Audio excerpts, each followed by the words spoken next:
nibyo reka mere kuri ubumuntu art festival ni serukiramuco riri kwiziza imyaka 10 rimaze ritangiye nuguriza hamwe mu byukuri abahanzi abanyabugeni mu bihugu bitandukanye mu byukuri intego yabo no kunga ubumwe ndetse bagahuza imbaraga n'ubumenyi bifashishije imikino imbyino indirimbo imivugo hanyuma nyine ku ngingo zitandukanye z'ubuzima bakaganira. Ni serukiramuco rero igeze ku munsi wa gatatu mu minsi 10 rizamara. Ni serukiramuco ryatangiye tariki 19 z'uku kwezi riri kubera hariya ku rwibutso rwa Kigali rwa jenoside yakorewe abatutsi ku Gisozi.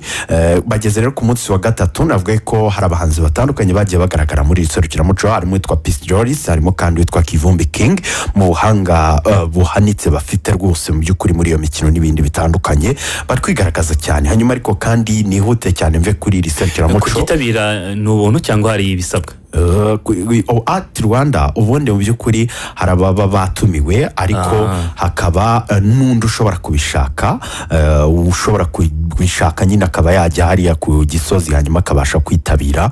Ubundi ntabwo baba bagamije inyungu n'ubucuruzi, niko iyi festival iteguye. So rero hari invitation ziba zatanzwe ariko kandi hari n'abandi babifuza kujyayo.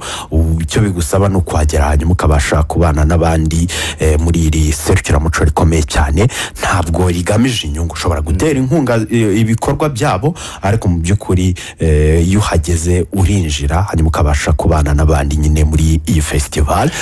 Abaza kuba rwose bahegereye bashobora kuba bagera kuri hariya ku Gisozi ni karibu rwose nta kibazo na kimwe. Hanyuma kandi witwa Papa Cyangwe mu guteguza iyi ndirimbo yavuze ko ari inzozi zaba zibaye impamo. Ni indirimbo yise ikitanyishe, ni indirimbo yahujemo Tough Gang. Haciye igihe kinini mu byukuri havuga yuko itsinda rya Tough Gang, ndavuga Bulldog, ndavuga uwitwa Green P, ndavuga ndetse n'uwitwa Pifra mu byukuri ndetse ubwo kandi tutibagiwe n'uwitwa Fireman bashobora kugaragara mu mushinga wa album. Kuri ubu rero ni indirimbo uyu musore mu byukuri yateguje Papa Cyangwa avuga yuko yifashishije Fireman, yifashishije Bulldog, yifashishije Green P ndetse na Pifra. Abo bose nabagize itsinda rya Tough Gang. Mbere yuko ubwo dugitegereje album ya Tough Gang, indirimbo iraza gusohoka mu minsi mikeya iri imbere, iri kuri album ya kabiri y'umusore witwa Papa Cyangwe, umwe mu basore bari gukora neza cyane muri iyi minsi. Hanyuma kandi babwire yuko umwe mu bagize iri tsinda rya Tough Gang witwa Pifra Kapiro P the Great yaraye ataramiye hariya i Dubai. Ni igitaramo akoze nyuma y'imyaka 17 adasohoka mu gihugu cy'u Rwanda, aho yabashije mu byukuri kwerekeza i Dubai aho afite abakunzi benshi ndetse aho habaye umugenzi we Green P. Hanyuma nyine abasha kuhataramira ku mugoroba. Byari byishimo, byari umunezero kubona mu byukuri yakirwa muri za ndirimbo zakunzwe cyane by'umwihariko z'itsinda rya Tough Gang babyina hip hop. Byari biryoshye cyane, ubona ko mu byukuri ni igitaramo cyateguwe neza. Hanyuma kandi mu baraperi bariho ndetse bakunzwe kugeza uyu munsi harimo witwa Bushari Bushido. Aravuga ati rero imyiteguro yo gushyira hanze album nyigeze kure, ati ni album nafashe umwanya uhagije ndetse mfata uretse n'igihe mfata n'ubutunzi bwanjye mbushyiramo. Ariko kandi ndashimira n'Imana ko nabonye umukiriya mu byukuri tuzakorana kuri iyi album. Album rero yagomba kuba yarasohotse mu byukuri mu mpera z'umwaka washize. Aravuga ko rero mu kwezi kwa 10 ku itariki 18 uyu mwaka 2024 full Moon album ye izaba iri hanze. Avuga yuko byamutwaye igihe gihagije kugira ngo yitegure hanyuma nyine bashe kubaha iyi album. Nihute cyane hari umuhanzi wo muri Nigeria witwa Shike aherutse gushyira hanze album ye ya gatatu yayise The Son of Shike. Avuga yuko ngo ni igihe cyo kugira ngo yishimire ibyo yagezeho mu muziki, atariko kandi ni igihe cyo kugira ngo mbahe ibindimo ntavangiwe n'ibyateye. Aravuga ati hari ukwigana gukomeye cyane kuri mu muziki wacu wa Nigeria. Ati rero niyo mpamvu nafashe igihe gihagije cyo kugira ngo ntegure album hanyuma mbereke mu byukuri bindimo kuri uyu muzingo wanjye wa gatatu. Ni umuzingo w'abanzi bakomeye barimo Oramide, harimo witwa Rapido ndetse n'abandi batandukanye. Avuga ko rero mu byukuri ngo yafashe imbaraga nyinshi akazishyira mu kwerekana we wanyawe kuruta ukwigana.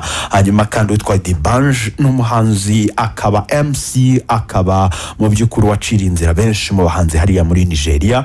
Avuga avuga ko ku itariki 9 z'ukwezi kwa munani azashyira hanze album ye. Ni album yagaragaje abo yayihurijeho harimo uwitwa Awirongoba, harimo Yusunduru, harimo Akon ndetse hariho n'uwitwa DJ Maforisa. Abo bose nabazagaragara kuri uyu muzingo witwa Dibanj, umwe mu bahanzi bubahwa cyane ndetse arutse kwishimira imyaka maze mu muziki. Ni album rero izaba iriho indirimbo 11 yayise Disi, akaba ari album mu by'ukuri zakoza kujyanza mu minsi mike iri imbere. Ubwo no kwitegereza iyo square kabaye. Hanyuma ariko muri Kenya biteguye kwakira Israel Mbonyicyambu.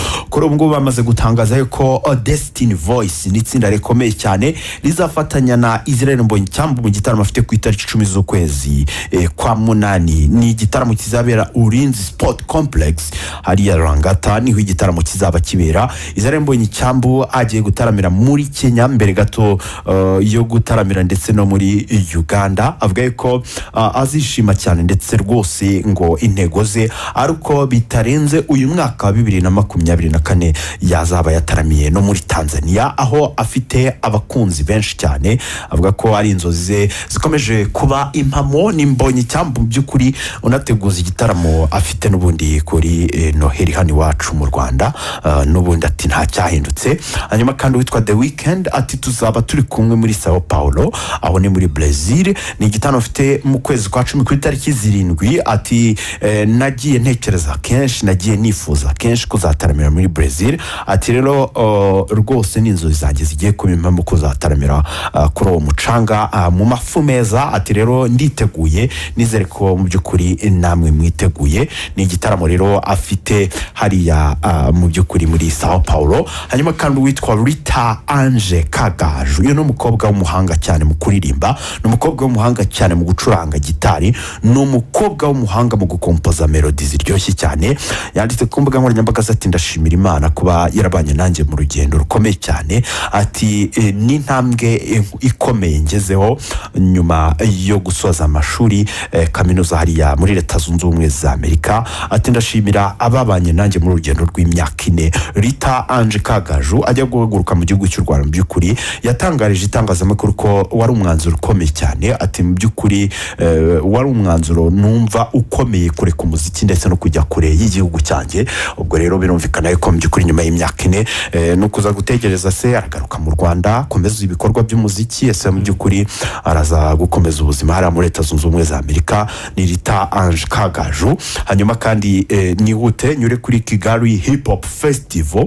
Ni igitaramo bashyize mu kwezi gutaha mu kwezi kwa 10. Mu by'ukuri bavuga ko ari igitaramo kizaba gihuriza hamwe abakunda injyana ya hip hop. Bavuga ko mu by'ukuri bashyize imbaraga hamwe. Hanyuma kandi witwa MRD aravuga ati album yanjye yararangiye. Ati ku itariki 26 birumvikana ko ari mu minsi 5 iri imbere iraza kuba ijya hanze. Ni album yise Label Queen, ni album ye ya 10. Avuga ati byansabye amajoro kugira ngo mare iyi myaka yose mu muziki. Ati by'umwihariko nagiye ndwanywa n'abantu benshi mu myidagaduro, benshi mu bashakaga yuko turyamana sinabahaye ibyo bifuzaga, biza kurangira mu by'ukuri ntashimiwe ntawe ibihembo bihagije hano mu gihugu cyacu cya Nigeria. MRD rero akaba agiye gukiranza album igizwe n'indirimbo 16 Marte. Nakubwira ko harimo abarimo Conchen, harimo witwa Angelique Kijo ndetse hariho n'uwitwa Inosa Barume cyangwa se